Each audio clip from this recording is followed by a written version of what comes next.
Ipfundo, ipfundo, aruzingiye.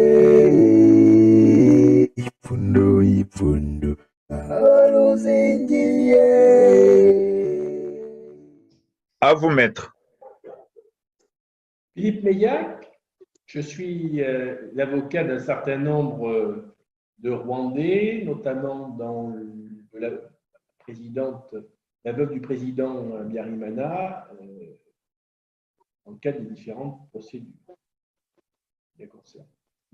Alors, je crois qu'il y a aujourd'hui, il y a eu trois types de procédures en lien avec les événements qu'a connus le Rwanda d'avril à juillet 1994. Il y a bien évidemment, et il faut l'isoler de tout le reste, la procédure concernant l'attentat du 6 avril 1994. Il faut l'isoler parce que ça, de toutes les procédures, c'est la plus ancienne. C'est la seule procédure qui a été diligentée, que ce soit à l'international ou dans les droits internes des États, donc en France, et parce qu'elle obéit dans nos règles de procédure à un traitement différent des autres procédures. Comme vous le savez, une ordonnance de non-lieu a été rendue fin 2017, qui a été confirmée par la Chambre d'instruction de la Cour d'appel de Paris en juillet 2020, et le pourvoi en cassation qui a été formé contre cet arrêt a été rejeté par la Chambre criminelle de la Cour de cassation le 15 février dernier. De sorte que reste aujourd'hui des possibilités d'action qui sont de deux ordres. Le premier, c'est un éventuel recours devant la Cour européenne des droits de l'homme à exercer dans le délai de 4 mois depuis cet arrêt de la Cour de cassation avant le 15 juin prochain. Le second, qui n'est pas limité dans le temps, qui consiste à solliciter la reprise de l'information judiciaire. C'est une procédure qui doit être formée auprès du procureur général, le procureur de la Cour d'appel, en l'occurrence de Paris. Toujours, ces démarches n'ont pas été engagées. Donc, indépendamment de cette procédure concernant l'attentat, il y a eu, comme vous le savez, ce sont des procédures qui ne sont plus du tout d'actualité, mais je crois qu'il faut en parler parce qu'elles ont existé et elles ne sont pas sans lien avec les autres procédures dont je parlerai dans un troisième temps, qui sont les demandes d'extradition émises par le Rwanda milieu des années 2000 et jusqu'au tout début des années 2010, qui ont toutes fait l'objet de rejet. Alors, à toutes fait l'objet de rejet, je schématise peut-être un peu trop. Il y a eu majoritairement des décisions défavorables, des avis défavorables. Alors, simplement, je rappelle en un mot que les demandes d'extradition formées par un État étranger sont examinées par la chambre de l'instruction de la Cour d'appel, c'est-à-dire que la même juridiction que celle qui examine, par exemple, l'appel contre l'UE. Et il y a une grande majorité de décisions d'avis défavorables qui ont été rendues. Les chambres de l'instruction et les cours d'appel rendent des avis et derrière, il y a éventuellement, si l'avis est favorable, il peut y avoir un décret d'extradition du Premier ministre. Si l'avis est défavorable, la procédure s'arrête. Donc, il y a eu majoritairement des décisions de cour d'appel défavorables, sauf à 3 reprises. Mais à chaque fois, la Cour de cassation a annulé ces décisions. La dernière fois, en février 2014, de manière assez cinglante, avec ce qu'on appelle des cassations sans renvoi. C'est-à-dire que, contrairement à ce qu'elle fait d'habitude, la Cour de cassation a elle-même pris la décision finale du dossier. Voilà. Donc, ces procédures-là sont aujourd'hui abandonnées, mais c'est finalement la suite des procédures d'extradition. Il y a toute une série de procédures d'information judiciaire, de jugement. Enfin, il y a des procédures enclenchées contre des ressortissants rwandais qui ont été accusés des événements du génocide et qui sont à des stades, alors, sont à la fois à des stades différents et qui ont été engagés de manière un peu différente.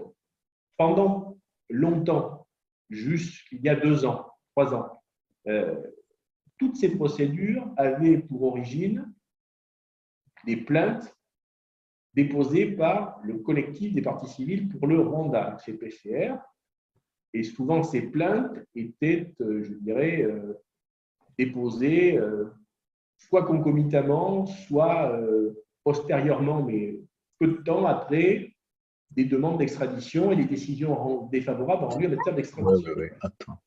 Et aujourd'hui, la situation a un petit peu changé depuis 2019, puisque depuis 2019, on a des procédures qui sont engagées à l'initiative du parquet français, parquet de Paris, procureur de la République. Mais dans les 2 cas, j'ai envie de vous dire, le cursus procédural est le même, puisque il y a une information judiciaire qui est confiée à des juges spécialisés d'un pôle d'instruction spécialisé à Paris.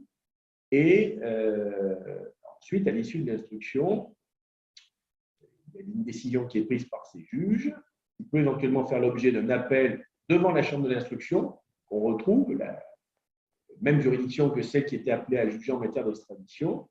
Et ensuite, de là, on débouche sur des procès comme la Cour d'assises, la Cour d'assises de Paris, comme la Cour d'assises a connu. Alors, il y a 3 dossiers qui ont fait l'objet de procès. Les 2 premières affaires ont fait l'objet de 2 procès et la dernière d'un seul procès. Il y a eu 5 procès en France aujourd'hui sur ces dossiers-là. Alors, il est difficile de tenir des statistiques. Alors, c'est pas, j'en ai pas forcément les moyens logistiques, parce que je n'ai évidemment pas connaissance de tous les dossiers, mais on peut se reporter au site internet notamment du collectif des parties civiles qui tient à jour le listing des plaintes qui ont été établies. Et ce qui est intéressant, c'est que on voit qu'il y a quand même dans ces dossiers un certain nombre de dossiers où il y a eu des décisions de lieu, ou des dossiers où on a l'impression, sans bien évidemment connaître le détail, que la procédure n'avance pas de manière tout à fait significative. Ce qui conduit d'ailleurs assez régulièrement ce collectif de parties civiles à s'en plaindre et s'en émouvoir. Voilà un peu, j'ai envie de vous dire aujourd'hui, le panorama de ces différentes affaires, en sachant que les dossiers qui sont véritablement les plus actifs, c'est les derniers dont j'ai parlé, c'est-à-dire les dossiers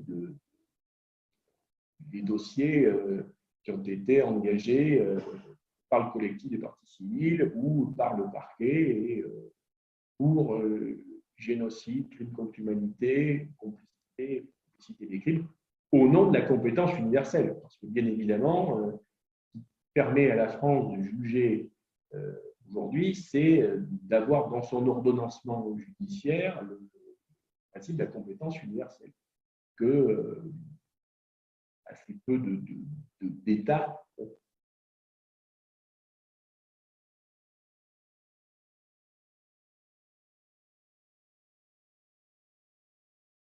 Et peut-être que le mieux maintenant, c'est de répondre à des questions de votre part un peu plus précises. Bonsoir, Monsieur Meillac. J'ai une question par rapport bien sûr, au cas plus récent. Donc, la semaine passée, on sait que Monsieur Ramucho a eu une continuation de son procès et vous vous êtes présenté à la cour. Je voulais savoir si vous pouviez un petit peu nous parler de ce qui s'est passé dans la salle. Si vous voulez, alors, pour les choses soit clair, il faut bien comprendre, la procédure à l'instruction, c'est-à-dire jusqu'au procès, est soumise en France au secret de l'instruction. Donc, alors on peut pas dire, si vous voulez, beaucoup de choses, si ce n'est vous expliquer comment les choses se passent. En réalité, pour comprendre, il y a eu dans ce dossier une ordonnance des juges d'instruction en octobre 2020, après 14 ans d'instruction, donc une ordonnance qui ordonne la mise en accusation du docteur Raoult-Chaud devant la cour d'assises pour une partie des faits que la plainte, puisque c'était un dossier sur plainte avec constitution de partie civile reprochée, et qui ordonne non-lieu pour l'autre partie des charges. Moi, naturellement, en tant que conseil du docteur Raoult-Chaud, j'ai fait appel de cette décision et c'est la chambre d'instruction qui a donc examiné l'affaire. L'audience a duré une bonne partie de la matinée, enfin quasiment toute la matinée, bon, sachant qu'il y a des développements écrits qui ont été, si vous voulez, qui ont été fournis par les parties. Donc, c'est compliqué de rentrer, si vous voulez, dans le détail, dans le détail à la fois des accusations et puis ouais, ce qui est alors ce qu'il faut retenir, je dirais, c'est que c'est une audience à laquelle sont amenés à participer, et c'est d'ailleurs quasiment la seule fois durant cette phase de la procédure, durant l'instruction préparatoire. Devant un procès, c'est différent et c'est tout le temps le cas. Mais durant l'instruction, il n'y a quasiment jamais aucune occasion où sont confrontés le point de vue de l'accusation, des parties civiles et de la défense. Puisque au cours d'une instruction, il y a des interrogatoires, il y a des confrontations, on peut par écrit présenter des observations ou faire des demandes, mais il y a véritablement jamais de confrontation de point de vue. Ce qui est intéressant, c'est cette confrontation de point de vue, parce qu'on peut se rendre compte, et c'est le cas, que personne n'est en réalité d'accord sur le sort à donner à cette affaire. Et quand je dis personne, c'est évidemment pas seulement la défense contre l'accusation ou contre les parties civiles, mais même au sein des parties civiles, les positions exprimées sont assez différentes. Je expliquais qu'il y avait un certain nombre de charges que les juges d'instruction ont voulu abandonner, et parmi ces, évidemment, le rôle des parties civiles, c'est de contester ce qu'elles font, cet abandon de charge, et sur cet abandon de charge, encore une fois, il y a des contradictions, des divergences entre elles. C'est-à-dire que certaines estiment qu'il faudrait n'abandonner aucune charge, d'autres qu'il faudrait en abandonner une partie, d'autres qu'il faudrait toutes les abandonner. Donc, voilà, je dirais, c'est peut-être une singularité de cette étape de la procédure. Voilà. Maintenant, on ne peut pas rentrer peut-être plus à ce stade dans le détail. Merci. Après.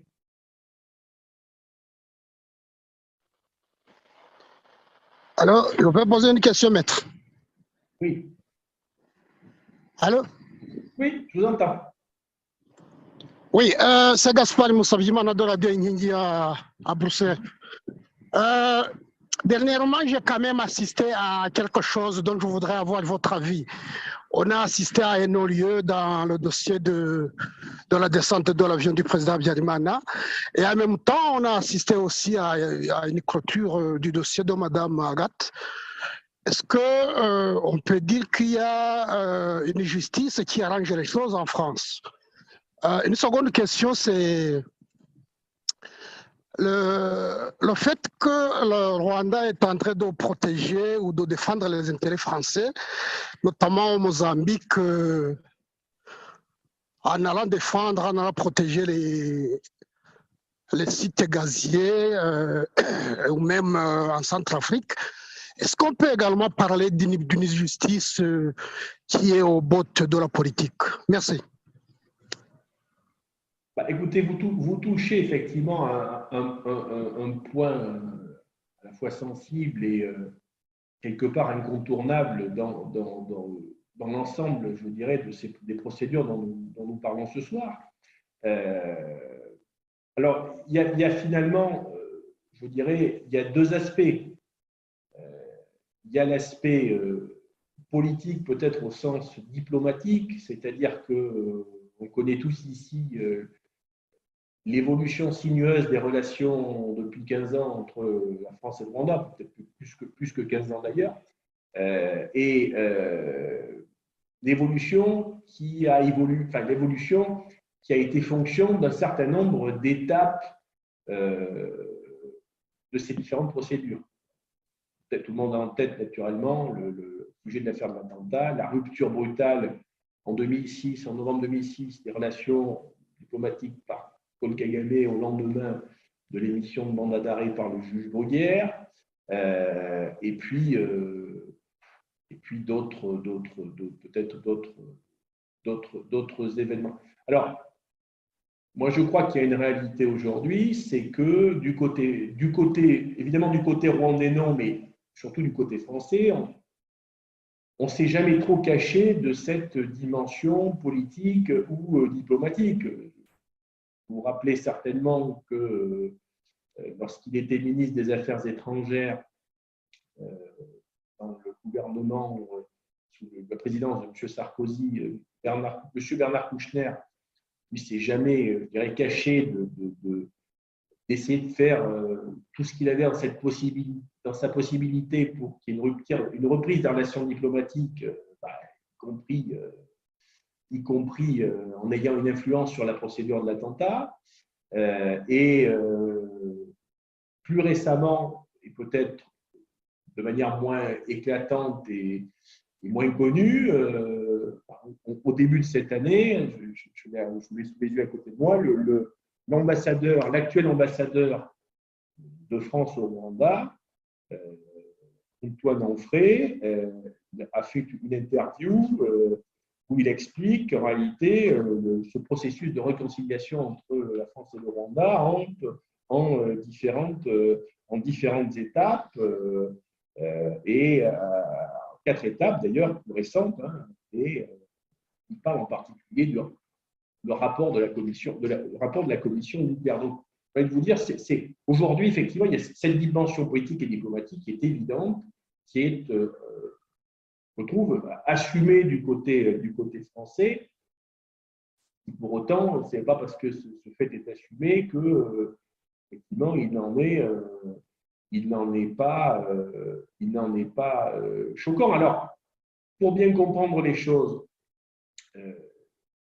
comment il peut s'exprimer comment elle peut s'exprimer cette dimension dans les différentes procédures et notamment dans la procédure concernant l'attentat. Alors, il est clair que la France connaît une séparation des pouvoirs qui est respectée, c'est un principe constitutionnel. Les magistrats de notre pays sont indépendants statutairement, les magistrats du siège, ceux qui jugent. Vous savez qu'il y a 2 catégories de magistrats et ne reçoivent d'instruction de personne. En revanche, dans toutes les procédures pénales, en particulier celle-là, il y a un ministère public, un procureur, soit procureur de la République, soit procureur de la Cour d'appel, soit procureur de la Cour de cassation. Et le procureur, dans notre système français, souvent un reproche qui est fait, il est tout sauf indépendant. Il est même dépendant. Et hiérarchiquement, il y a une hiérarchie entre le procureur de la République, Paris, de la Cour d'appel de Paris, et le procureur de la Cour de cassation. Et il est vrai que ce qui, en tout cas dans le dossier de l'attentat, a constitué un obstacle à l'évolution de ce dossier, c'est que depuis longtemps, depuis 2008, à une période qu'on peut situer à l'épisode de l'arrestation en Allemagne de Rose Kabougué, son extradition en France et sa mise en examen, le procureur du parquet français s'est totalement désolidarisé des juges d'instruction. Totalement désolidarisé. C'est-à-dire qu'avant cette étape, il a soutenu le juge. Quand, par exemple, Bruguière a émis des mandats d'arrêt en 2006, mandats qui ont conduit à la rupture des relations diplomatiques, le parquet a soutenu le juge Bruguière. Et par contre, en 2008, quand il s'est agi de mettre en examen Rose Kabougué, le parquet n'a pas soutenu. Et dans toutes les étapes ultérieures, le parquet a voulu abandonner l'accusation. Et je dirais, il l'a fait. Alors, évidemment, quand il l'a fait, c'est en essayant de se justifier par des arguments juridiques ou judiciaires et pas des arguments politiques. On ne nous a jamais dit, naturellement, vous imaginez bien qu'il faut abandonner des charges contre toutes ces personnes pour des raisons politiques. On nous a tenu le discours un peu, quelque part, un peu convenu dans le jargon judiciaire. Néanmoins, il y a des choses qui m'ont un peu, des coïncidences qui m'ont frappé et qui continuent de me frapper. Par exemple, lorsque dans le dossier de l'attentat, le parquet de Paris a requis le non-lieu, en octobre 2017, si ma mémoire est bonne, 2018, pardon, octobre 2018, les réquisitions ont été connues le jour où la France a annoncé soutenir la candidature de l'ancienne ministre des Affaires étrangères rwandaise au secrétariat à la francophonie. Bah, on peut dire, oh, mais écoutez, c'est une coïncidence. Et plus encore, dans de nombreux dossiers de poursuite contre des Rwandais au titre du génocide, ces dossiers sont activés ou des audiences ont lieu, des échéances ou des étapes importantes ont lieu autour du 6 avril. Alors, la première fois, on se dit, oh, c'est probablement une coïncidence, mais quand ça se répète régulièrement, c'est de moins en moins une coïncidence. Bon, c'est encore le cas d'ailleurs, je dirais ces derniers jours. Pour prendre le cas du docteur Wamboucho, son cas est examiné par la Cour d'appel le 7 avril, le lendemain du 6 2022, l'appel de la mise en accusation. Et il y a 2 ans, quand le réquisitoire du parquet est tombé, le réquisitoire est tombé un 7 avril aussi. Alors, je crois qu'il n'y a pas que 365 jours dans le calendrier, mais souvent les choses tombent. Je ne peux pas croire que ces étapes qui tombent à ces moments-là soient véritablement le fruit du hasard. Voilà. Donc, je dirais qu'il y a cet aspect politique qui est évident et qui se concrétise de différentes façons, et notamment comme ça. Alors, dans cette dimension politique, il y a quand même une deuxième chose qu'il faut avoir à l'esprit, c'est que les dossiers qui sont de poursuite contre les ressortissants rwandais en France, qui sont menés au nom de la compétence universelle et par définition, en tout cas au stade de l'instruction, donc de la préparation du dossier avant procès, beaucoup de choses se passent ou doivent se passer au Rwanda. Bon, il peut y avoir je dirais, dans ces dossiers, tout le monde sait très bien que du fait du temps qui s'est écoulé, il n'y a plus beaucoup d'éléments matériels, ou quasiment aucun. D'ailleurs, les lieux ont été modifiés, etc. Et que tout se base et est fait sur le fondement de témoignages. La majorité de témoins se trouvent encore au Rwanda et évidemment, il faut pouvoir aller les interroger, les auditionner, organiser des confrontations avec les personnes rwandaises visées qui demeurent en France. Et donc, tout ça nécessite, par nature, par hypothèse, une collaboration avec les autorités rwandaises. C'est-à-dire que si on veut mener à bien les procédures, il faut pouvoir aller sur place dans le cadre de commissions rogatoires internationales, il faut qu'il y ait une bonne collaboration.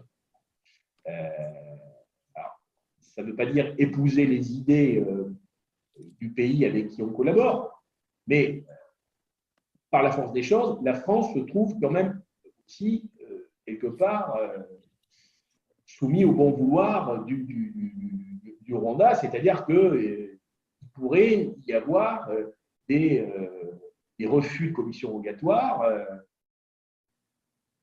qui anéantiraient toutes les procédures menées en France.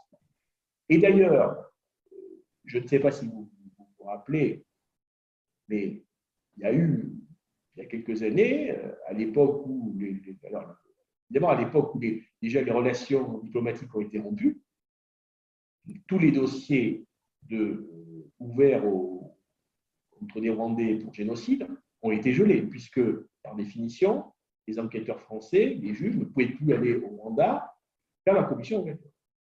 Et quand les relations diplomatiques ont été reprises, début timidement, il y a eu un certain nombre d'épisodes, il y en a notamment un qui a été, j'en ai eu connaissance par l'agence France Presse. L'agence France Presse avait fait une dépêche à l'époque en expliquant qu'il y avait des enquêteurs français qui s'étaient rendus au Rwanda, et puis ce qui s'était passé, mais le contexte, encore une fois, politico-diplomatique n'était pas bon, et il s'était fait refouler du pays, parce qu'on estimait que les dossiers n'allaient pas assez vite, etc. Voilà. Donc, alors, une fois qu'on a dit ça et qu'on veut résumer les choses, on se dit, si on veut prendre un peu de hauteur, qu'évidemment, si, ça c'est un constat objectif, si le dossier de l'attentat devait aboutir à un procès, il y aurait probablement une rupture des relations diplomatiques, ce qui serait un problème au niveau diplomatique, et ce qui serait également un problème au niveau de la poursuite des dossiers génocide et crimes contre l'humanité qui sont en cours depuis pas mal d'années, et que tout le travail qui a été fait serait anéanti. Voilà. Et donc, quand on a dit ça, on comprend le poids que représente le dossier de l'attentat. Et d'ailleurs, alors, je ne sais pas si vous avez connaissance de cet ouvrage, mais je vous recommande vivement sa lecture. Je le montre à l'écran. Il y a un monsieur qui s'appelle Éric Emeraud, qui a publié, ce n'est pas de la pub pour lui, hein, aux éditions Plomb, je crois que c'est en septembre 2019 ou 2020, mais le livre est encore dans les bacs, un document qui s'appelle « La traque est mon métier ».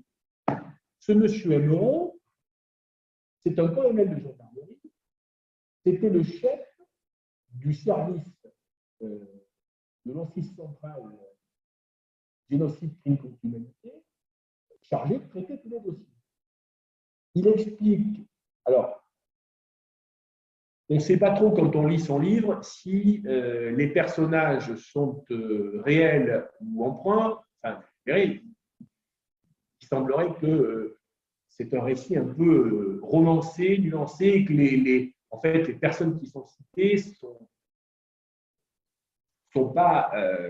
correspondent pas à des personnes qui ont été poursuivies. Enfin, j'espère d'ailleurs, parce que c'est quand même embêtant de parler de ces dossiers en enquête. Bon. Enfin, en tout cas, ce qui est très intéressant, c'est que quand on lit cet ouvrage, on nous explique, le modèle explique la manière dont il voit les choses, la manière dont il appréhende les choses.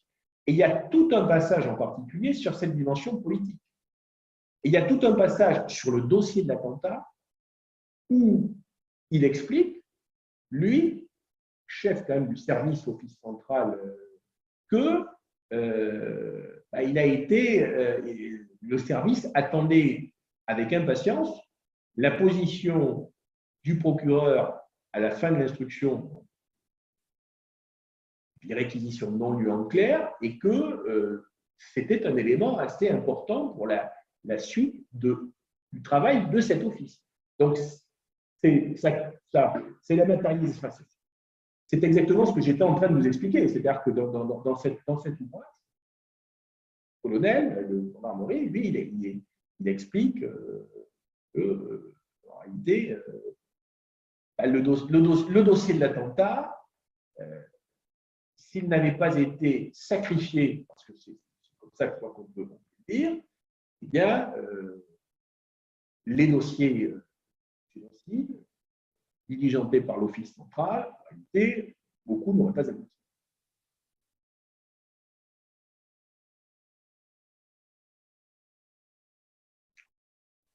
Non, merci, merci de me passer la parole. Ce n'est pas vraiment une question. Je voudrais tout d'abord féliciter Maître Philippe. J'ai suivi depuis très longtemps donc, son action donc, dans la lutte que le peuple rwandais mène pour que la vérité puisse être rétablie. J'ai continué donc à suivre son action et je voudrais le remercier ici parce qu'il a tout fait pour essayer d'aider nos compatriotes. La préoccupation que j'ai maintenant, donc quand je vois donc les agissements des dirigeants français qui font que la dimension politique prend le dessus. C'est ce que moi je vois. Je vois que la dimension politique prend le dessus sur la dimension judiciaire. Je voudrais donc demander l'avis du Maître Philippe. Et si nos compatriotes qui sont accusés, soupçonnés par le gouvernement de Kigali, si nos compatriotes pourront vraiment obtenir justice en France, parce que la dimension politique vraiment a un poids très, très, très dur. Et j'ai peur que nos compatriotes, et notamment comme vous l'avez mentionné, docteur Rwamucho, il y a un autre docteur Sosten Munyemana, et ainsi d'autres personnes qui sont déjà accusées. Et donc, j'ai peur que ils n'auront pas vraiment justice. Est-ce que c'est mon sentiment? Quel est votre point de vue, maître, sur ce qui se passe actuellement sur le plan politique et s'il n'aura pas vraiment des incidences donc sur la dimension judiciaire? Donc, je vous remercie. Alors, effectivement, j'ai parlé de pas mal de choses, mais je crois qu'il faut aborder maintenant aussi la question des procès et comment se passent effectivement ces procès. Parce que, pour répondre directement à votre question, ce qu'il faut comprendre, c'est qu'on est en France dans un système de procédure dit inquisitoire, par opposition au système anglo-saxon de la justice internationale, qui est un système accusatoire, où le rôle des avocats et de la défense en particulier est cantonné par rapport à celui qui peut être le rôle de la défense dans un système accusatoire. Et ce qui, de manière générale, parfois critiqué, mais qui, me semble-t-il, dans les dossiers dont nous parlons, est un réel problème. C'est un réel problème, et même au-delà. Je m'explique. Je vous expliquais tout à l'heure que l'instruction, beaucoup de choses, ou quasiment tout, se passait au Rwanda. Beaucoup de choses se passent au Rwanda. Les auditions, les confrontations, etc., les lieux. Le problème, c'est que nous autres avocats français n'ont pas la possibilité d'aller sur place, voir les lieux, et encore moins, mais ça serait le cas si on avait la possibilité d'aller sur place, d'enquêter, de chercher des témoins, etc. Tout ça, ça nous est interdit dans la procédure française.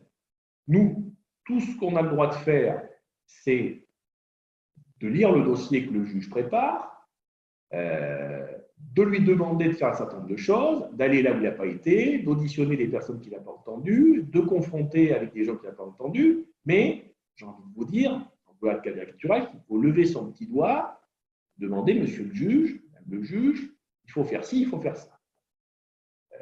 Alors, il se trouve que, peut-être c'est le fruit de l'expérience ou le fait de connaître quand même ces dossiers, c'est vrai que j'ai la chance que certains constate que souvent les juges acceptent de faire droit à un certain nombre de demandes. Mais parfois, on a soit des refus, soit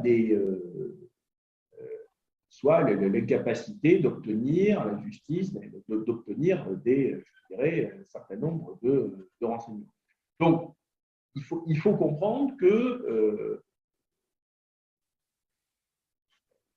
on a réellement cette difficulté. Alors, à ça s'ajoute le fait que lorsque les dossiers arrivent en procès, jugement, bon, il y a 3 affaires qui sont arrivées à ce stade-là, il y en a d'autres qui vont faire l'objet de procès, il y en a notamment une au mois de mai là, qui va débuter, je crois concernant l'ancien préfet M. Bouchi Baruta, dans la cour d'assises pendant 2 mois. Alors, là, il y a d'autres difficultés qui apparaissent.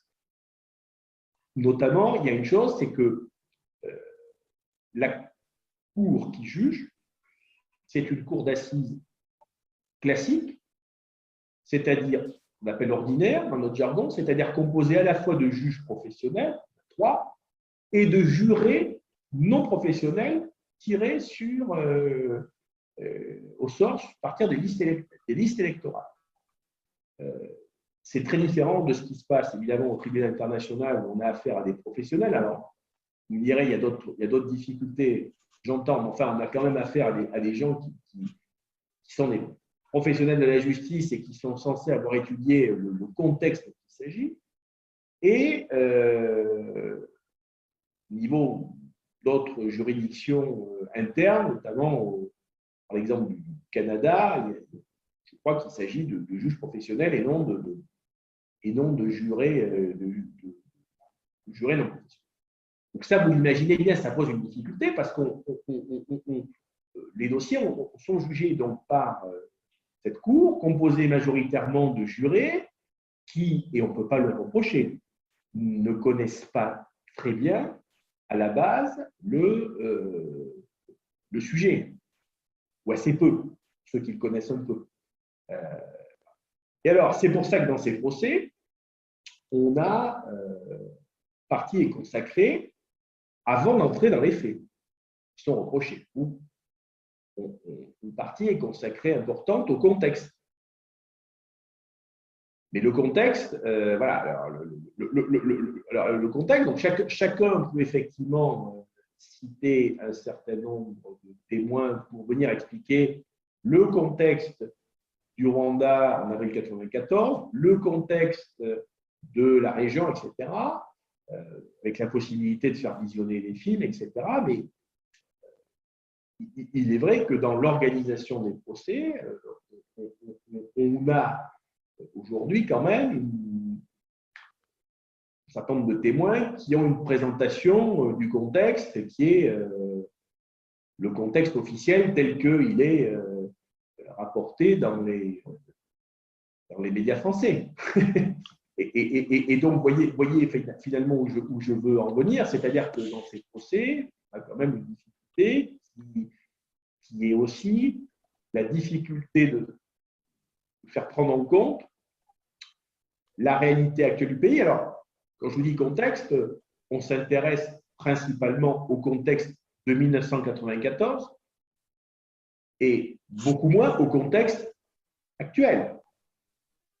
Alors qu'il est tout aussi important parce que les témoins sur les faits qui sont entendus à la suite de cet examen du contexte, évidemment, ils peuvent être sujets à des pressions, dirons-nous, voilà, en tout cas, certainement d'objectivité et de sérénité. en tout cas, il y a un contexte politique au Rwanda qu'on ne peut absolument pas occulter et qui est assez difficilement, pour aujourd'hui, ce qui est le cas de ce qu'on peut voir dans les premiers procès, assez difficilement pris en compte. Donc, tout ça mis bout à bout fait qu'effectivement, ces procès sont difficiles. Maintenant, encore une fois, vous parlez d'un procès qui doit avoir lieu au mois de mai, il y en aura d'autres et il y aura effectivement, il faut absolument que les choses puissent quelque part s'améliorer, pas de ce point de vue-là. OK. Merci. Bonjour, Maître Philippe. Moi, c'est Bonheur. J'ai une question. Donc, je voudrais savoir, on sait que la France a été reconnue comme un pays de droit. Mais quand on observe la relation entre le Rwanda et la France à l'époque du président Juvenal Habyarimana, on a tendance à penser qu'en France, il n'y a plus de justice en face des intérêts politiques jusqu'à sacrifier même les Français. Je vais dire ceux qui sont tombés dans l'avion avec le président Juvenal Habyarimana. Mais quelle est votre lecture par rapport à ce point? Si vous voulez, aujourd'hui, alors pour parler effectivement de mes raisons, vous parlez des citoyens français, partie civile française qui sont dans cette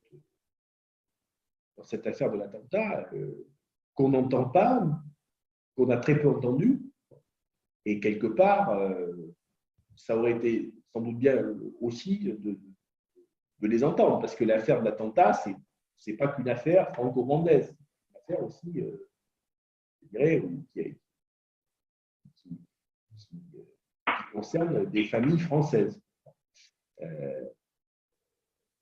Maintenant, je crois qu'effectivement, il y a, j'en ai parlé assez longuement tout à l'heure, il y a un contexte politique qui s'est exprimé dans le processus judiciaire au travers de l'attitude de l'accusation du ministère public.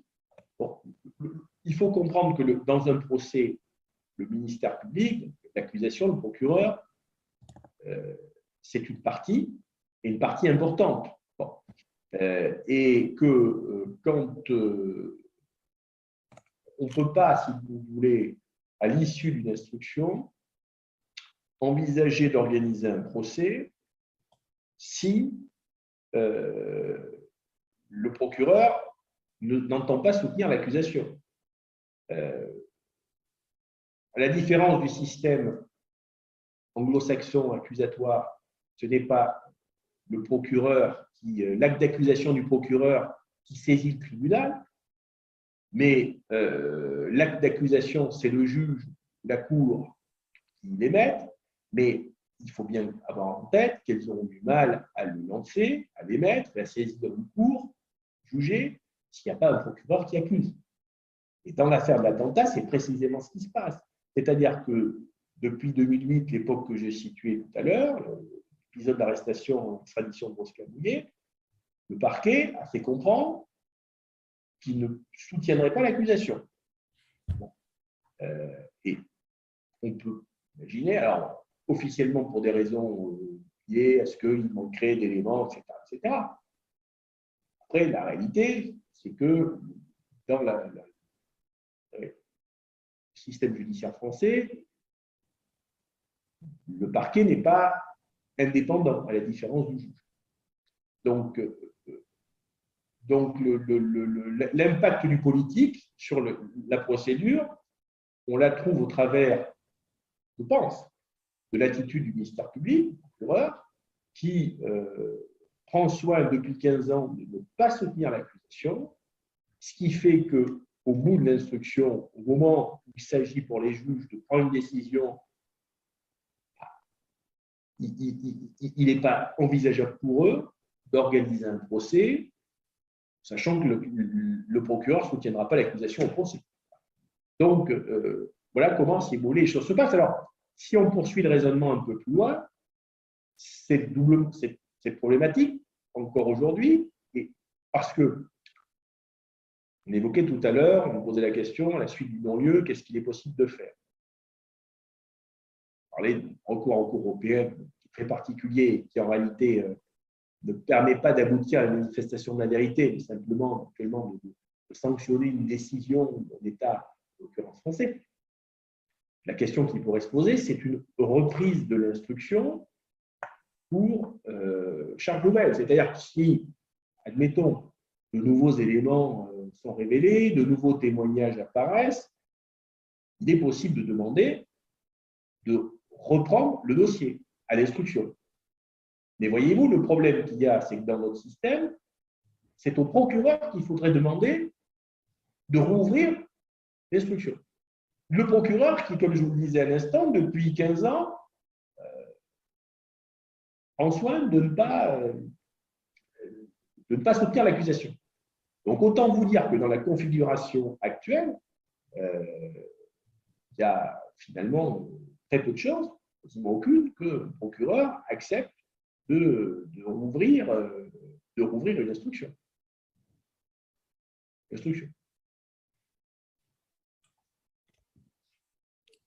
Une autre question, c'est que je ne sais pas si peut-être vous avez parlé de ça dans votre présentation parce que je n'étais pas sur place, ou bien si la question a été posée, mais aujourd'hui, ce qui concerne les Rwandais qui suivent la situation, on parlait toujours des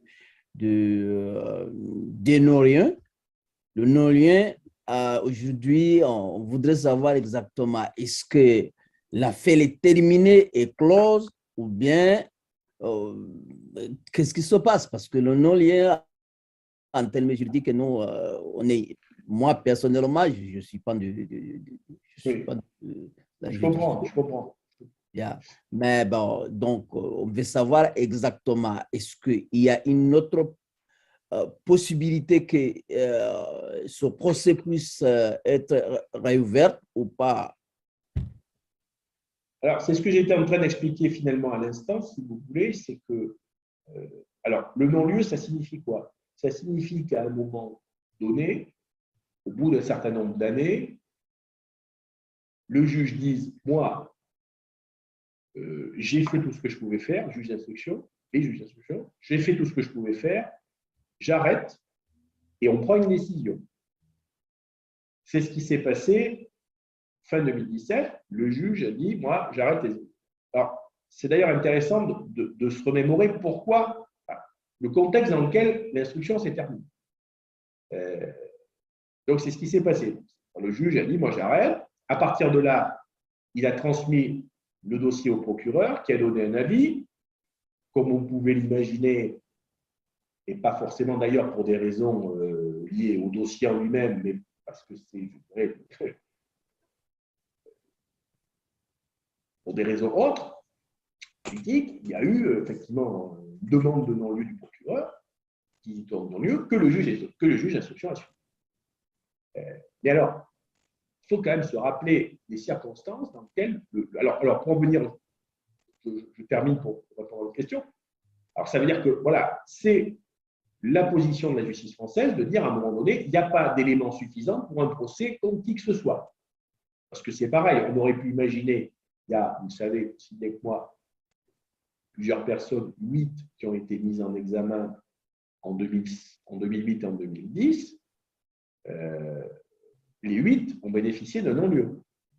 On aurait pu imaginer, ça arrive souvent dans les procès criminels, qu'on estime sur les 8 personnes, il y a des charges suffisantes pour certains d'entre eux et des charges insuffisantes pour d'autres. Là, on a estimé que c'était la même chose. Déjà, et pas forcément habituel. Pour autant, j'ai envie de vous dire qu'un non-lieu, ça a moins d'implication qu'un acquittement. Parce qu'un acquittement, à l'issue d'un procès d'assises, on ne peut plus rien faire.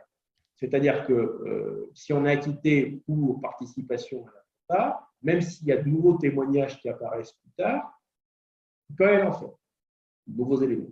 Là, dans la configuration de non-lieu, s'il y a de nouveaux éléments, de nouveaux témoignages, ou, comme par hasard, la fameuse enquête secrète du TPIR, dont on connaît maintenant, dont le rapport a été divulgué par Julie River, qu'on arrive à obtenir, et bien on peut s'en servir pour demander une ouverture de nos dossiers pour chaque. Donc, tout n'est pas perdu, si j'ai envie de vous dire. Le problème, je reviens à ce que je disais dans la question précédente, c'est que celui qui est habilité à ordonner la reprise de l'information, c'est le procureur. Donc, évidemment, tout porte à croire qu'il n'est pas indépendant et en tout cas pas insensible à la dimension politique des choses. Alors, ça, c'est pour répondre à votre question. Ce que je voudrais préciser, j'ai abordé en débutant la réponse, c'est que moi, j'ai quand même en tête, ça a beaucoup marqué, c'est les circonstances dans lesquelles le juge français d'instruction a mis fin à l'instruction fin 2017.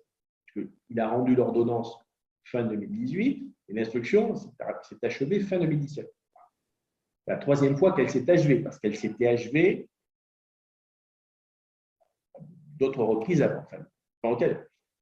Elle s'est achevée dans un contexte très particulier parce qu'il devait y avoir chez le juge une confrontation entre un témoin qui s'était manifesté peu de temps avant et plusieurs des mises en examen.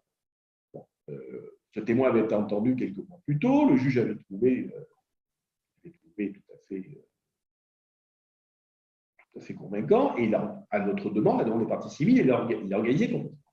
Et à la confrontation, tout le monde le sait, puisqu'il y a eu de nombreuses communications par la presse, donc les mises en cause, mises en examen, ont choisi de ne pas venir, et leurs avocats ont écrit au juge, et ce qu'ils ont écrit au juge, ils l'ont publié sur Internet pour expliquer qu'il n'y avait aucune raison de venir être confronté à ce témoin. Moi, ce que je peux vous dire, c'est que dans n'importe quelle procédure en France, si vous avez mis en examen une affaire criminelle qui s'amuse à faire une chose pareille, soyez sûr qu'il y aura une réaction rapide et ferme, et heureusement d'ailleurs. Le parquet, le procureur demandera qu'on aille chercher, qu'il y ait des mesures contenues dans les examens. Et là, dans ce cas précis, il n'y a eu aucune initiative du procureur. Alors, on comprend bien que dans ces conditions-là, le juge d'instruction se soit résigné et s'est dit finalement, ça ne servait plus à rien de continuer son instruction s'il y avait une telle inertie du côté du parquet et que de toute façon, le parquet ne soutiendrait pas l'accusation. C'est d'ailleurs ce qui s'est passé. Donc, on voit très bien, à travers de ce que je vous dis, le rôle assez central dans notre procédure de l'accusation, qui, encore une fois, a abandonné son rôle dans l'affaire de l'attentat depuis 2008. C'est une petite question que je voulais poser. On voit que le politique a pris le dessus sur ce dossier de l'attentat. Est-ce que si le président actuel qui soutient monsieur Paul Kagame n'était pas élu pour la deuxième fois et qu'il y a changement à la tête du pouvoir, est-ce que pensez-vous qu'avec de nouveaux éléments, il y a lieu, on peut justement donc on peut reprendre le dossier à la justice, ou bien qu'est-ce qui peut se passer si jamais la tête du pouvoir français s'était changée? Croyez-vous qu'il y a moyen de changer la situation ou bien? Écoutez, je ne connais pas suffisamment, enfin, je connais pas là, on est sur des sujets qui dépassent un peu, je pense. Non, puisqu'on dit que s'il y a de nouveaux éléments, Oui, donc le dossier n'est pas clos. Non, mais c'est surtout la question qui est posée, c'est en clair si l'actuel président n'est pas réélu et donc c'est je dirais, l'autre candidate qui est élue, est-ce que ça va changer quelque chose sur entre guillemets, la politique de la France?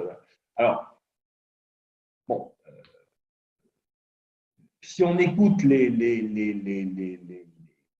j'en écoute. C'est difficile de répondre à cette question très objectivement. Moi, je sais d'ailleurs pas si l'autre candidate qui est opposée à l'actuel président a véritablement s'est intéressé, et on pourrait comprendre que non, s'est véritablement intéressé au sujet. Ça, je crois pas qu'on puisse le faire. Après, quand on parle de dimension politique, c'est pas forcément lié à la personne. Bon, je ne vous apprendrai rien en vous disant qu'à un moment donné ou à des périodes données, un État, que ce soit l'État français ou l'autre, il a un intérêt par rapport à un autre État qui n'est pas l'intérêt de son dirigeant, c'est l'intérêt de l'État. Voilà. Donc, ces dernières années, l'État français considère, moi je n'analyse pas les choses sous l'angle de telle personne, que son intérêt, quelque part, c'est que ce dossier d'attentat peut-être n'aboutisse pas. Et cet intérêt de l'État s'exprime au travers de la position du ministère public, qui est quand même, rappelons-nous, le représentant de l'État dans une procédure pénale. Le ministère public, ce n'est pas le représentant d'un dirigeant, c'est le représentant de l'État. Donc,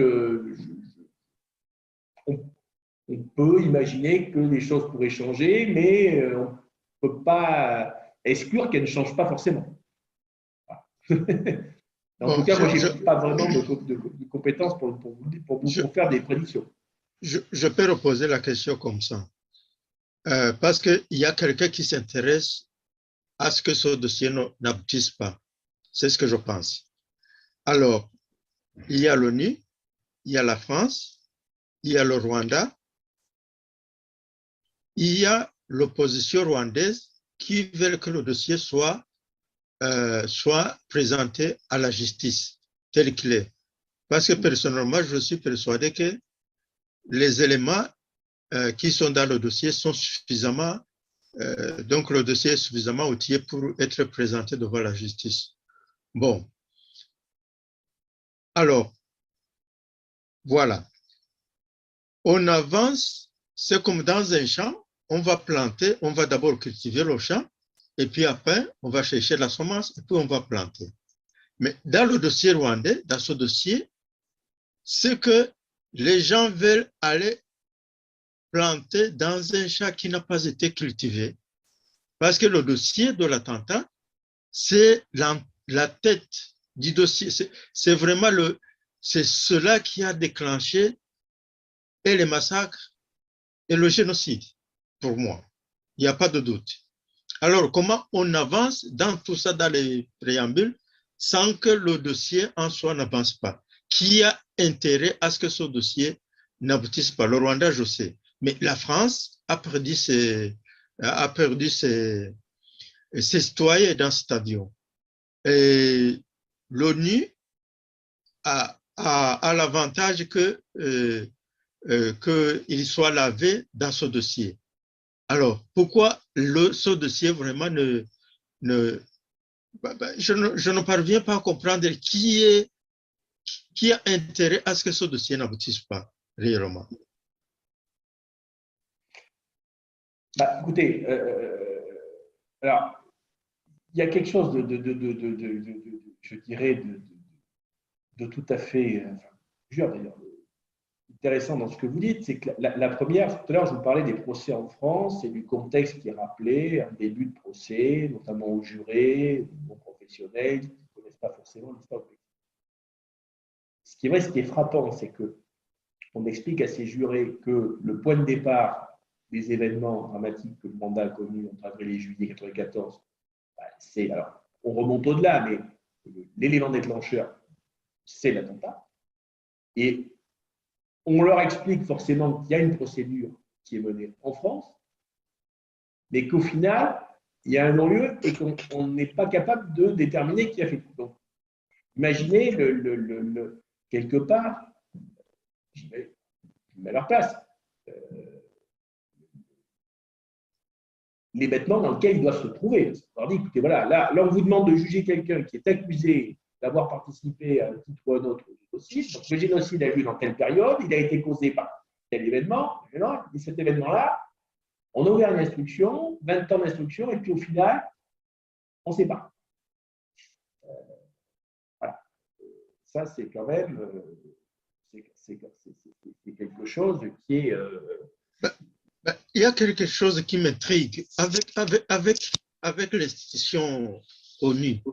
Qui va accuser l'ONU? Parce que, voilà, ils ont accepté que c'est eux qui ont initié les enquêtes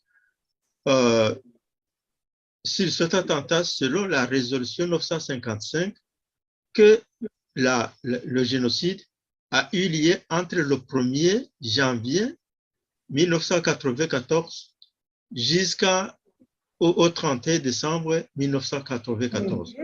Mais voilà, l'ONU revient derrière, il accepte que le génocide commence le 1er octobre, donc le jour où le FPR entre au Rwanda, le 1er octobre 1990, jusqu'en décembre 1994.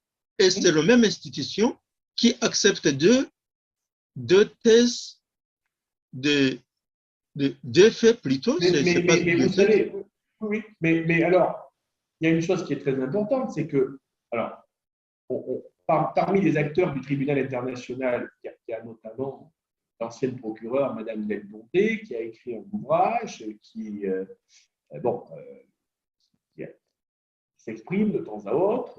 Il arrive même d'être témoin dans certaines procès, qui a clairement dit dans son ouvrage que de toute façon, elle avait compris que, et d'autres, qu'il était impossible d'enquêter sur l'attentat et les crimes commis par le FPR, sans quoi l'activité du tribunal international était conduite à suspendue ou arrêtée.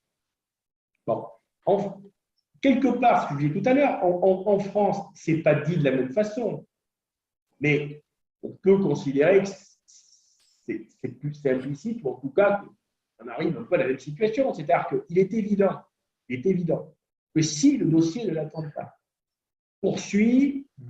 avait débouché sur un procès, c'était quand même l'issue la plus naturelle.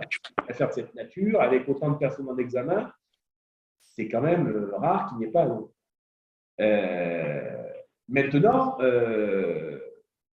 ça n'a pas été le cas. Alors, maintenant, dans tout ça, il y a un non-lieu. Alors, je vous dis, le non-lieu a des avantages, entre guillemets, par rapport à un acquittement, puisqu'il peut y avoir une suite, une reprise d'information. Maintenant, c'est vrai qu'en termes de process, arrêter une enquête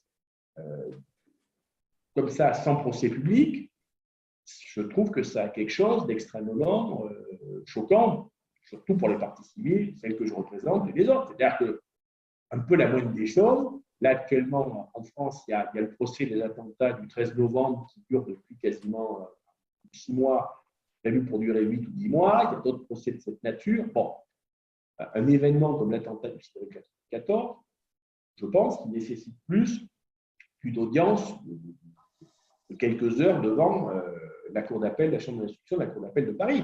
C'est justifié en réalité un procès qui dure plusieurs mois et au cours duquel on débattra vraiment de tous les éléments qu'il contient. Parce qu'aujourd'hui, ce dossier, il est resté à l'instruction. Certains ont fait fuiter des éléments qui les intéressaient. Bon, et ceux qui ne les intéressaient pas, ils ne les ont pas fait fuiter. Mais en réalité, ceux qui connaissent le contenu, c'est les avocats, les parties, ceux qui ont accès au contenu du dossier. C'est un dossier qui comporte des dizaines de milliers de pages et dont le contenu secret. Ouais. J'ai un autre élément concernant le procureur, comment il s'appelle, Horrigan, l'Australien, qui a fait les enquêtes au Rwanda sur place. Et j'ai lu dans son document que ce n'est pas seulement M. Kagame qui est accusé dans ce dossier, mais il y a aussi des Américains.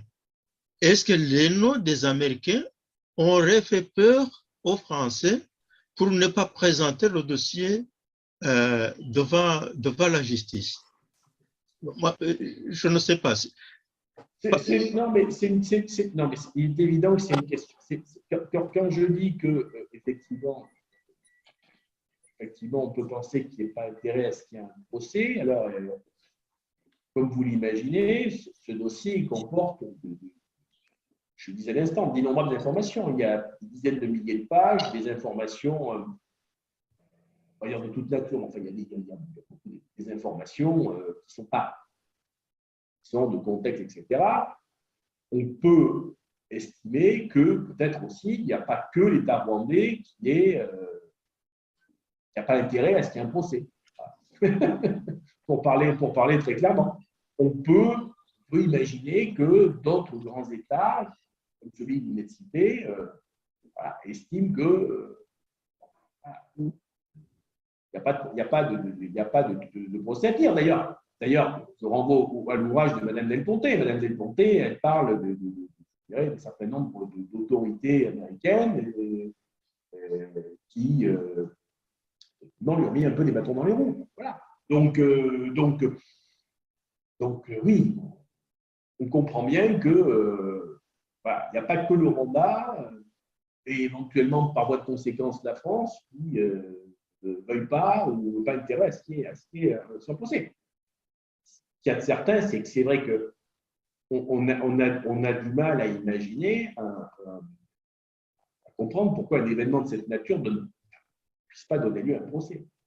C'est évident. Et je dirais même que les parties civiles auraient préféré qu'il y ait un procès et éventuellement se solde, parce que parfois ça arrive par un acquittement, plutôt qu'une décision de non-lieu couchée sur du papier qui leur soit notifiée par la poste. Parce que l'ordonnance de non-lieu, elle a été prise à l'écrit. L'appel devant la cour d'appel de la chambre d'instruction a eu lieu hors la présence des familles. Ce n'est pas prévu. Les familles ne sont pas présentes. Donc, la décision de non-lieu, elle est prise avec les familles, les victimes, totalement mises à l'écart du processus. Ce qui n'est évidemment pas du tout le cas d'un procès où les familles sont amenées à être présentes, éventuellement témoigner, et en tout cas observer tout ce qui se passe, tout ce qui se dit. Enfin, voilà. Je crois qu'il y a effectivement il y a une volonté quelque part assez profonde qu'il n'y ait pas de procès de la au niveau international et forcément au niveau. Merci, Maître Melak. Merci. Bon, je vais être obligé d'arrêter parce qu'il est 20h30. Oh, ok.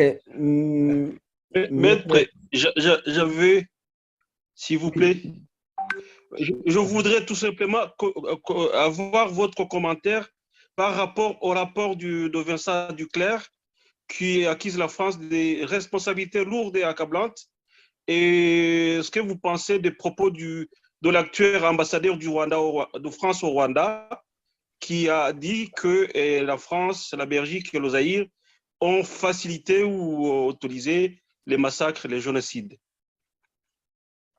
Alors écoutez, le rapport Duclerc, moi ce que je considère, mais c'est l'opinion d'un avocat et c'est une opinion d'un avocat focalisé sur les procédures judiciaires, c'est que pour les procédures judiciaires dont la justice française est chargée, je pense qu'il n'apporte pas grand-chose, même quasiment rien. D'ailleurs, bon, on le voit assez clairement, et je pense qu'il obéit à une logique qui est complètement différente. Alors, vous faites bien de faire le lien entre ce rapport et l'interview, j'en parlais tout à l'heure, de l'ambassadeur de France au Rwanda, parce que l'ambassadeur de France au Rwanda, qui a été nommé l'année dernière, hein, puisqu'il y a eu une longue période il n'y avait pas d'ambassadeur français au Rwanda, puisque l'année dernière, et l'ambassadeur, effectivement, cite un certain nombre d'événements, 4 événements, comme ayant permis une reprise solide des relations diplomatiques entre la France et le Rwanda. Il cite notamment le rapport de la commission. J'ai envie de vous dire, c'est intéressant, parce que ce que dit l'ambassadeur du rapport du Clerc montre en réalité bien l'intérêt de ce rapport et ce pourquoi il a été commandé et réalisé. C'est-à-dire qu'il s'inscrit dans le cadre de la reprise des relations diplomatiques. Moi, ce que je peux vous dire, ce que j'observe, je ne passe pas mon temps à observer les relations de la France et le Rwanda, mais par la force des choses, comme ça joue un rôle sur les dossiers, on est bien obligé de s'y intéresser un minimum, c'est que, oui, en réalité, c'est que ce rapport, il n'a pas je dirais, voilà, il n'a pas véritablement, il a un intérêt qui me paraît finalement assez, qui me paraît assez limité. Et il traduit quand même une chose, en tout cas l'utilisation de le rapport lui-même, c'est que on sait très bien que le régime rwandais actuel a construit toute sa légitimité, en tout cas l'essentiel, sur le traitement d'un certain nombre de dossiers liés aux événements de 1994. Moi, l'impression que j'ai, c'est qu'effectivement, si on veut, c'est plus qu'une impression, c'est qu'en réalité, si on veut pouvoir construire une relation solide avec le Rwanda, je ne sais pas quand on s'appelle la France, c'est peut-être le cas aussi de la Belgique, mais c'est qu'il faut montrer un certain nombre de gages. Et que le rapport du Clerc, c'est certainement un gage qui a été demandé pour pouvoir, une fois, aller vers des relations diplomatiques qui sont solides. Et ce rapport, la manière dont l'ambassadeur, dans cette interview, qui est quand même remarquée du mois de janvier, le dit, ça confirme, je dirais, ça confirme bien une chose. OK. Gaston? Excusez-moi d'être arrivé en retard. Je vous remercie de m'avoir accueilli ici sur votre chaîne. J'avais juste une petite question. Et maître, est-ce qu'on peut avoir encore confiance en la justice française vu que elle est, au vu de tout le monde le voit, on manipule la réalité, on essaie de cacher, on fait semblant, enfin on fait pas semblant, on protège carrément les criminels. Moi, au moment des événements le 6 avril, j'étais à Ndera, donc c'est une colline qui est en face de Masaka. J'étais à ce jour-là, ce soir-là, j'ai tout vu, mais quand on voit la façon dont la justice française fonctionne, on peut se poser des questions. On peut se demander si c'est encore possible de faire confiance en la justice française. J'aimerais savoir ce que vous en pensez. Bon, vous comprenez bien que moi, de par mes fonctions, je ne peux qu'avoir, je ne peux effectivement que considérer utile de poursuivre nos investigations, même si nous rencontrons des obstacles, effectivement. La question que vous posez, ça renvoie, je dirais, c'est pas propre au sujet du jour, mais ça renvoie au processus judiciaire. Dans un processus judiciaire, il y a différents acteurs, et au niveau des magistrats, il y a ceux du siège et ceux du parquet. J'ai expliqué plusieurs fois depuis entretien que ce n'est pas véritablement les juges du siège, me semble-t-il, qui ont posé des difficultés. C'est des gens indépendants, c'est des professionnels. Il disait tout à l'heure qu'il y avait des magistrats qui avaient organisé des confrontations entre le témoin et les personnes en cause. Donc, il y en a eu d'autres avant, et M. Trévidic de la même façon. Mais il y a aussi l'accusation, le procureur, et le procureur, c'est un élément déterminant. Alors, sur le papier, on est censé, les parties civiles, la défense et le procureur, constituer trois parties avec des droits équivalents, mais en réalité, on sait très bien que l'accusation a un poids, si c'est un poids supérieur, en tout cas, sa position est une donnée incontournable qui permet ou pas d'aller vers un procès. Et donc, si vous avez une accusation qui finalement ne joue plus son rôle en disant « moi, je ne veux pas poursuivre, on ne poursuit pas », bon, et on comprend aussi pourquoi, le processus judiciaire, il peut plus avancer. Et c'est précisément ce qui s'est passé, puisque dès 2008, je disais tout à l'heure, à l'occasion de l'arrestation de Bosca-Bouillet, on a compris assez vite que le parquet, le procureur, ne voulait pas poursuivre. Alors, les juges d'instruction, M. Trévidic, après M. Herbeau, ils ont quand même continué, fait des actes, organisé un certain nombre de choses, mais on savait très bien que de toute façon, le parquet finalement, ne bougerait pas. Voilà. Et quand on est arrivé au bout de l'instruction, qu'il a fallu prendre une décision, forcément que la position du procureur, beaucoup plus que celle de la défense, des personnes en examen, la position du procureur pèse très lourd. Parce que quand vous avez un procureur dans une affaire criminelle qui vous dit « non, non, mais il faut un non-lieu », sous-entendu, s'il y a un procès, moi je ne soutiendrai pas l'accusation, comment voulez-vous que les juges d'instruction décident d'aller plus loin? Merci, maître. Je pense qu'on va recevoir pas plus de 2 questions maintenant, si vous permettez. Mais ma dernière question, en fait, c'est de savoir, est-ce que vraiment vous pouvez nous parler un peu sur les planificateurs? Parce qu'aujourd'hui, on parlait de Kagame et Museveni en tant que planificateur. Est-ce que vous pouvez nous parler un peu des éléments qui peut justifier ou bien qui peut éclairer un peu le public? Sur quoi donc? Je n'ai pas saisi, pardonnez-moi. Les planificateurs, parce qu'aujourd'hui, on parlait de planificateurs, Kagame et Museveni. Oui, alors, bon, si vous voulez, ça c'est un sujet…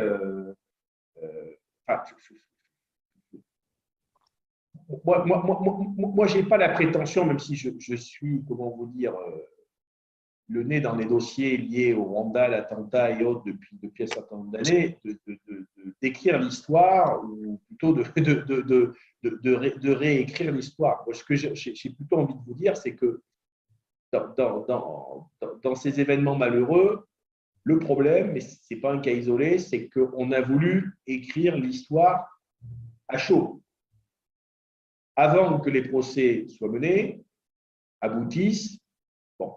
Et alors, il y a un certain nombre de gens, historiens, chercheurs ou autres, qui ont voulu écrire tout de suite l'histoire. Bon. Ils ont fait bien évidemment beaucoup de mal. Et dans ces personnes-là, il y en a heureusement qui ont évolué, qui ont, en évoluant, finalement reconnu qu'elles avaient sans doute écrit l'histoire peut-être un peu trop vite les choses, et qu'aujourd'hui, voilà, aujourd'hui, ça sera… mais moi, je crois qu'on peut tirer véritablement de conclusions, y compris celles dont vous parlez, que si on arrive au bout d'un certain nombre de processus et de procès, et que notamment, tant qu'on en sera là où on en est actuellement au procès d'attentat, ça sera toujours très compliqué d'écrire l'histoire, parce que il y en a qui on vous dira « Ah ben oui, mais l'attentat, c'est le fait d'un tel, l'attentat, c'est le fait… » Mais tout à l'heure, on le voit bien d'ailleurs dans nos procès. Dans nos procès, on présente le contexte, on remonte à loin dans l'histoire du Rwanda, 1959 et même avant. On déroule le fil de l'histoire, on arrive à 1990.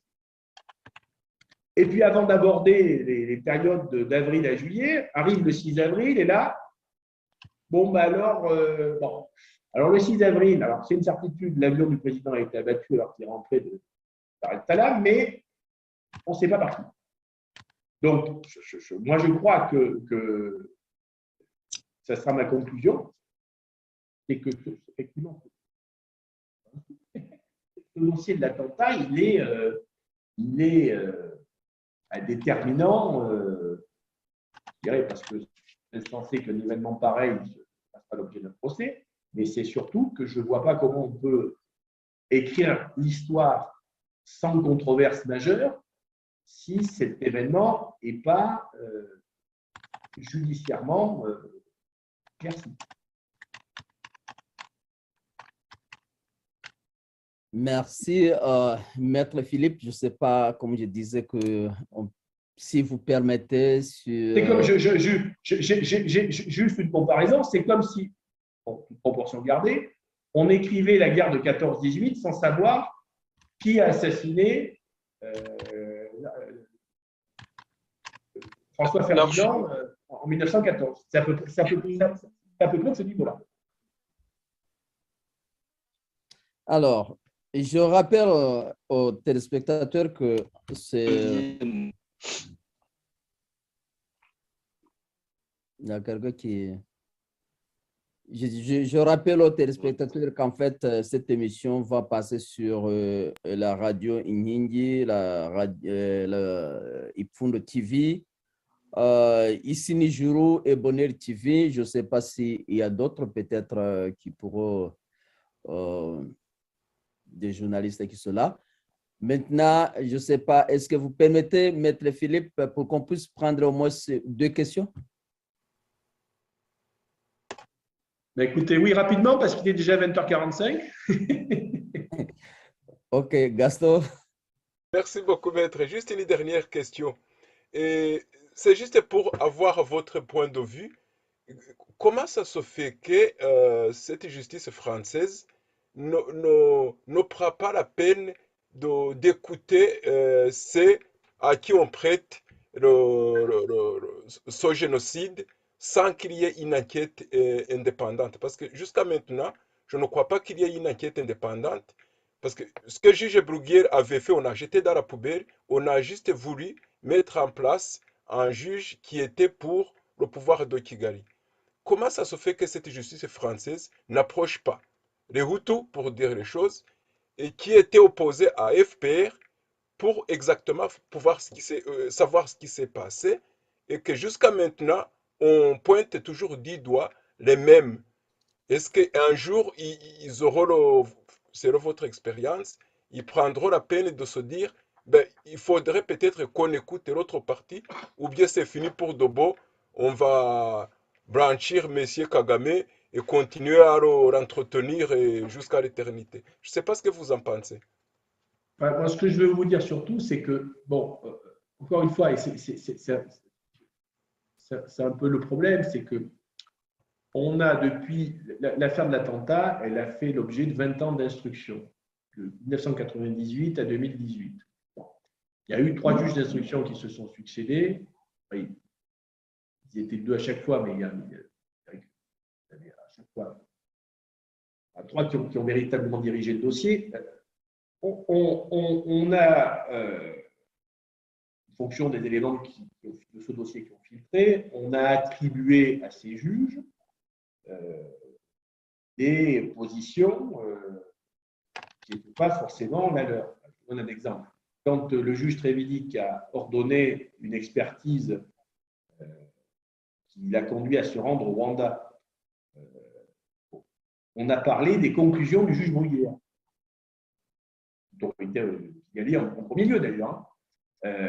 Mais ce n'était pas du tout les conclusions du juge Bruguière, c'était les conclusions de plusieurs experts de différentes disciplines qui se sont rendus sur place, dans des conditions qu'on peut critiquer, qu'on a critiquées, qu'on peut contester, etc. Mais ce n'est pas les conclusions du juge. Bon. Donc, vous voyez, je crois qu'il faut être prudent là-dessus, c'est que les juges d'instruction, les juges du siège, pas procureurs, les juges d'instruction qui sont des gens indépendants, je ne suis pas certain qu'ils aient, comment vous dire, enfin, il n'y a aucune collusion avec les autorités rwandaises. Et je pense même plutôt qu'ils ont toujours envisagé, enfin, c'est pas que je pense, en fait, ils n'ont envisagé qu'une seule, véritablement, ils n'ont creusé qu'une seule hypothèse, qu'une seule piste. C'est la piste du FPR. Alors, ceux qui vous disent aujourd'hui qu'on a creusé toutes les pistes, etc., ça c'est une présentation erronée. Au départ, en 98, en 2000, il y avait effectivement plusieurs hypothèses très différentes. Les extrémistes, on va appeler les extrémistes tout, les pistes étrangères, les Belges, les Français, enfin bon, il y avait moins 5 ou 6 ou 6 ou 7. Il y a eu. Mais ensuite, quand le dossier a véritablement débuté, on n'a creusé qu'une seule piste, que ce soit tous les juges d'instruction. Et ensuite, au fur et à mesure, il y a eu des choses qui ont évolué, des témoignages, des témoins qui ont disparu, des témoins qui ont un petit peu changé d'avis. On se demande bien pourquoi. Cette expertise qui a été réalisée dans des conditions. Voilà, mais on a travaillé que sur une seule hypothèse. Et c'est pour ça que quand on a entendu au moment où le non-lieu allait être prononcé, on allait voir ce qu'on allait voir et qu'il y a une autre piste qui allait être creusée, on l'attend toujours, j'ai envie de vous dire, cette autre piste. Je veux dire que si Kigali avait des éléments solides qui permettent de considérer que ce n'est pas ceux qui ont été visés en examen qui sont les auteurs et les commanditaires, mais c'est d'autres personnes, je pense qu'on aurait communiqué à la justice française ou qu'on en aurait fait quelque chose. On voit bien qu'en réalité, aujourd'hui, le débat sur l'attentat, c'est juste d'avoir des éléments de preuve qui permettent de conforter ceux qu'on a vus, qui ont été un peu remis en cause ou pas jugés. Mais en tout cas, il ne faut pas mêler les juges d'instruction à ces considérations, je dirais, politiques. C'est très compliqué. Moi, je vais vous dire, on a eu la chance d'avoir des juges très différents. Le premier, M. Bruguière, avec des méthodes, une personnalité qui lui a dit « moi, je ne vais pas au Rwanda, je ne vais pas y aller, etc. » Bon, on peut le critiquer, etc.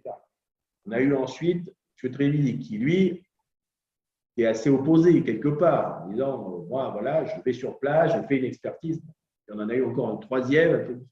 Voilà, donc on a eu cette chance-là. Maintenant, au bout du compte, quand on regarde les éléments du dossier, il semble qu'on avait de quoi organiser un procès.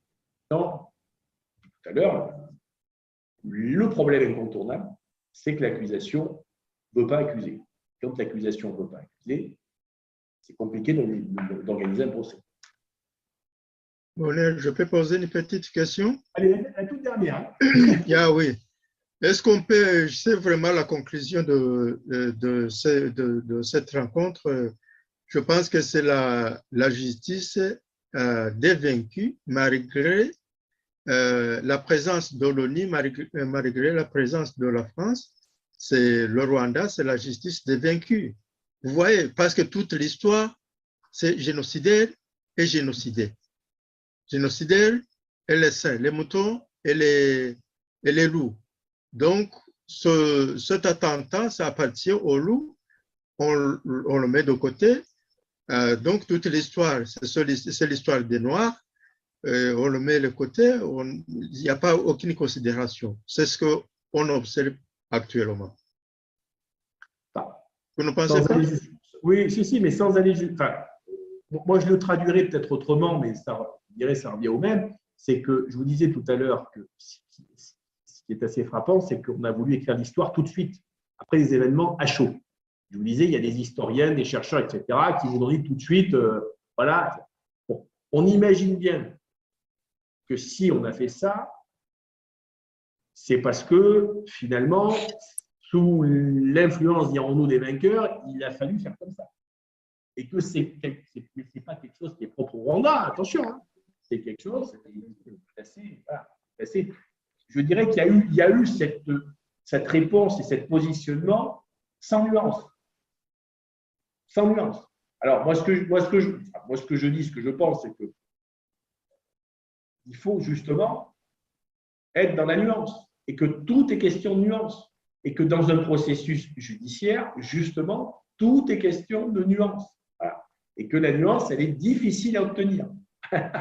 Voilà tout ce que je dis. Et que, quelque part, à différentes occasions, on manque un peu de nuance. Voilà. Que si on manque de nuance, c'est parce qu'il y a aussi des intérêts qui font qu'à un moment donné,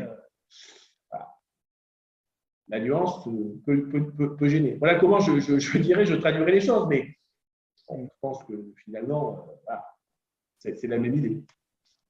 Mais en tout cas, merci. Et puis, merci. Écoutez, merci. Et je crois qu'il faut effectivement, faut profiter